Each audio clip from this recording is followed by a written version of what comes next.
Hello mga tito at tita, kids at heart.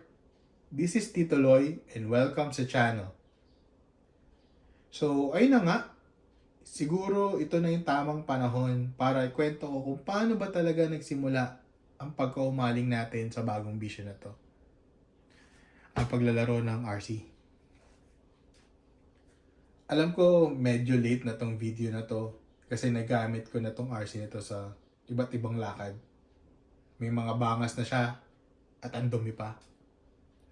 Pero sige, kwento pa rin natin from the very beginning. Bali, almost 1 year din in the making bago ako nakabili ng first RC ko. Naalala ko pa, bigla na lang dumaan sa feeds ko yung mga naglalaro ng RC. Ewan ko, nahook ako agad. Tapos, tinry ko din i-open up to kay misis. Pero ang sabi niya, tumigil ka nga dyan. May time pa nga sa work na naging featured employee tayo.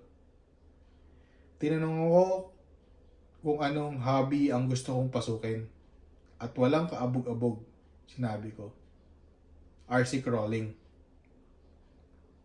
Pero syempre, dahil pamilyado na tayo, may mga priorities tayong dapat unahin, like our family, kaya pinagpaliban ko muna ang pagpasok sa hobby na to. Fast forward to this year, January. Bigla na lang ulit naglabasan sa feeds ko yung mga tito at tita na naglalaro ng RC.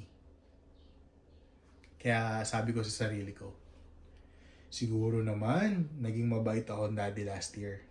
Then, ayun, tinry ko ulit tanongin si misis. Sakto at timing pa. Stress siya sa work niya.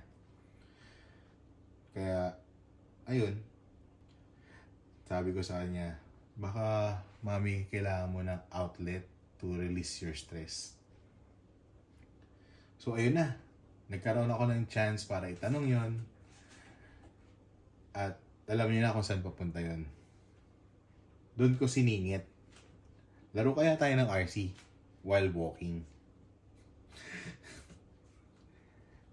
At nung pumayag siya, grabe. Ang bilis eh. Ang bilis. Hindi ko na malayan. Naghahanap na pala ako ng RC sa iba't ibang shops. Online shops, mga stores. Hanggang sa napunta ako sa Pit Shop RC sa may Araneta Ave. Una, tanong-tanong lang eh sa Messenger. Very accommodating naman sila. Actually, all ang napagtanongan ko, accommodating. Pero sila, accommodating sila. And nung time na talagang pumunta ako sa store nila, to get this one, tinuruan nila ako on how to properly use my RC. Bago bumili, syempre nag-research muna ako. Nanood ako ng YouTube. Nagtanong ako sa mga tropa na naglalaro din ng RC at may idea sa RC. At ang pinaka-importanting consideration ko is budget. Hindi pwedeng sobrang mahal yung bili natin at baka mapalayas tayo sa bahay.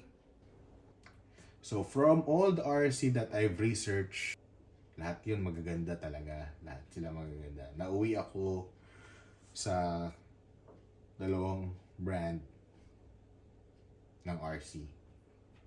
So, isa doon si FMS FCX10, si LC80, and itong si Yacom 4107 na Nissan Patrol.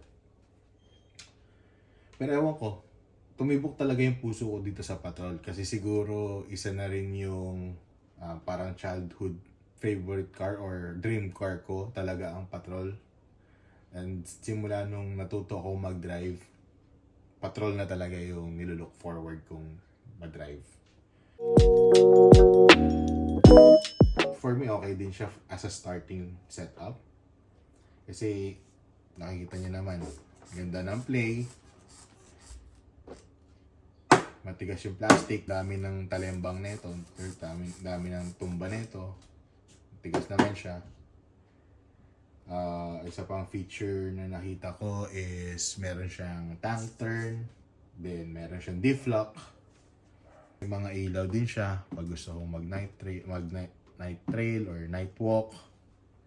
May cruise control siya, and nakokontrol ko din here yung drag brakes. So sulit na sulit. Heads up lang pala, if gusto nyo din tong Nissan Patrol na to, or copy ng Nissan Patrol kasi alam ko unlicensed sila, you need to buy a separate battery for it. So, ang nirecommend sa akin sa shop is itong 3S na 5200 mAh. So, ngayon, all stock pa naman siya. Hindi ko alam kung gaano siya tatagal as all stock. Pero, ang advice din sa akin is, bugbugin ko muna before I upgrade. So, and syempre, kailangan nating mag-ipon. Pero syempre, hindi mawawala ang mga pangporma para talagang maging realistic ang ating RC. So, first, naglagay tayo ng snorkel. Paglalagay ko ng snorkel, nagbutas ako dito para sa screws. Una, gusto ko na hindi siya mabubutasan. Kaya ang inisip ko nun, maglagay lang ako ng parang double-sided tape, pero parang sabi, sige, try ko na lang butasan.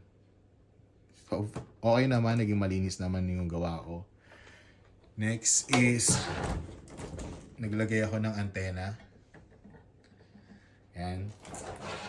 And lastly, syempre, palit ako ng wheel set, tires, and mugs. Lahat yan, nabili ko lang sa Orange app. So, tingin ko, ilagay ko na lang sa comment section yung mga links. Basta Orange app lang yan. At saka nga pala, nag-try din tayong maglagay ng spare mount. Pero kasi napansin ko, tumitingala yung sasakyan. So, tinanggal ko muna siya. Hanap ako ng panibago kong gagawin, or siguro magpa 3D print tayo. May mga nakita akong suggestion of 3D print. Then pag-aralan natin kung okay siya. Downside lang pala, if magpapalit kayo ng wheel set, you need to consider na magbabody rub siya, especially if wider and bigger tires yung mabibili nyo. So, may body rubbing. So, you need to consider doing body trims. Ako meron na konti. Meron na ako maliit. May body trim na ako. So, ayun. For me talaga, okay na okay tong Nissan Patrol. Alam ko marami pa kami pagdadaanan nito. Mas mag-enjoy pa kami sa mga lakad. And na-try ko na rin once na masabak siya sa isang crawl park sa may Cavite. Etibak yung pangalan. Post ko rin yung link ng location. Then, yun. Basta, ang saya. Masaya ako na start ako sa hobby, nakakawala ng stress. Parang ito muna yung nasa isip ko. Nawawala yung mga isipin ko sa bahay, yung mga stress ko. So, helpful siya. Helpful siya for me. So, ayun mga tito. Yun muna siguro. So, this is the start of my RC journey.